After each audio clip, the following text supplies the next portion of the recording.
Today I'm climbing Lakagala, Sri Lanka's most beautiful mountain. It's just outside the remote village of Mimure, nestled in the stunning Knuckles National Park. The road to get here is very mountainous, and because of the cyclone that hit Sri Lanka last November, there were many landslides. In fact, right before arriving to the village, the road is completely swept away, and we had to cross over by foot. We started the hike at around 6 a.m., and were joined by these cute dogs who wanted to hike up as well.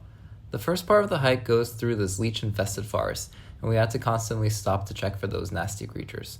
After a quick breakfast by the river, we donned our helmets and started up the steeper part of the climb. Finally, we arrived at the crux of the hill, the almost vertical slab face. The guides had warned us that because of the heavy rainfall, we might not be able to climb up. There aren't any bolts along the path, so the guides have to basically free climb it and tie ropes to rocks along the way. We sat around while they proceeded, hoping it would be safe enough for them to climb while I flew my drone.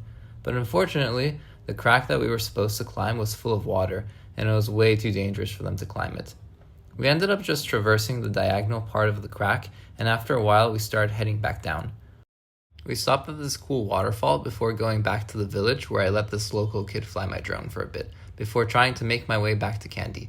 There's only one bus per day that leaves from nearby the village of Mimure, and I knew I'd missed that one, so I started walking up the road hoping I'd find someone to give me a ride. And as luck would have it, I met these guys on a lat strip, and they offered to give me a ride until the main road.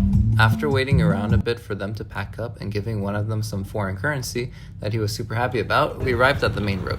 I waited around for a bus, but at the end I settled for a tuk-tuk that took me all the way back to Kandy.